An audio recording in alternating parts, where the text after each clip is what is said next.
일본 반도체 기업들이 자국 정부 규제를 피해 한국으로 넘어오고 있습니다. 일본을 벗어나 한국으로 생산 기지를 옮기는 방식으로 살 길을 찾으려 하는 것입니다. 삼성전자를 비롯한 한국 기업들은 일본 기업의 탈일본을 환영하는 분위기입니다. 국내 기업의 노력으로 일부 소재는 국산화에 성공했지만 짧은 시간 안에 이 분야 강자인 일본의 그늘에서 완전히 벗어나기는 쉽지 않기 때문입니다.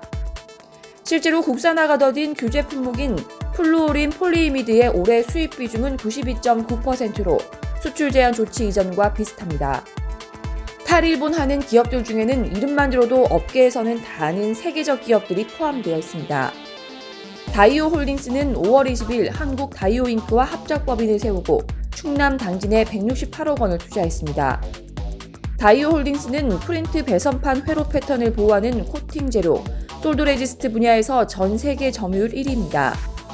국내 주요 고객사는 삼성전자, LG 디스플레이, SK 하이닉스입니다. 이 회사는 당진의 드라이 필름형 솔더 레지스트 생산 공장을 설립합니다. 그동안 일본에서 전량 수입하던 드라이 필름을 국내에서 생산할 수 있게 됐습니다. 100% 수입에 의존하고 있는 황화 카보닐도 한국에서 만듭니다. 일본 간토덴카 공업은 산브라질소를 한국 반도체 제조사에 공급하는 회사입니다. 지난 6월부터 충남 천안에 있는 공장에서 반도체용 특수가스 황화 카보닐을 생산하고 있습니다. 이 밖에 반도체 장치용 석영 유리를 만드는 토소는 한국 법인을 설립, 2021년 제품 양상을 목표로 하고 있습니다. 화학제조사 아데카는 현재 일본 공장에서 생산하고 있는 반도체 소재를 전북 전주에서 만들어 삼성전자에 공급할 예정입니다. 반도체 소재 기업 도쿄 오카공업은 올해 3월부터 인천 송도에 있는 삼성물산과의 합작법인인 TOK 첨단재료 주식회사에서 극자외선용 포토 레지스트를 만들고 있습니다. 도쿄 오카공업은 그동안 일본에서 포토 레지스트를 생산해 삼성전자에 납품해온 업체입니다. 수출 제한 이전에도 자국에서 원재료를 가져와 송도 공장에서 완제품을 소량 생산했습니다. 하지만 한국에서 EUV용 포토 레지스트 완제품을 만드는 것은 처음입니다.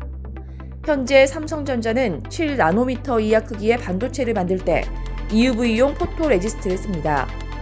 7나노미터는 머리카락 굵기의 70만 분의 1입니다. 이 기술을 도입한 업체는 삼성전자와 대만 반도체 업체 TSMC뿐입니다. 고객사가 얼마 없는 상황에서 삼성전자를 놓치면 실적이 떨어지는 것은 자명합니다. 사실 그간 일본 기업들은 서로 이웃해 있다는 지리적 이점 덕분에 한국 시장이 커져도 한국 내 생산시설 투자가 필요 없었습니다. 한국이 일본산 소재와 부품을 수입하는 가장 큰 나라 중 하나임에도 불구하고 한국 내 일본 기업들 생산 공장이 많지 않은 이유입니다. 덕분에 일본 해상 항공 운송업체들도 적지 않은 이득을 챙겨왔습니다. 그러나 지난해 7월 1일 아베의 무리한 수출 규제 정책 발표 후 상황이 달라진 것입니다.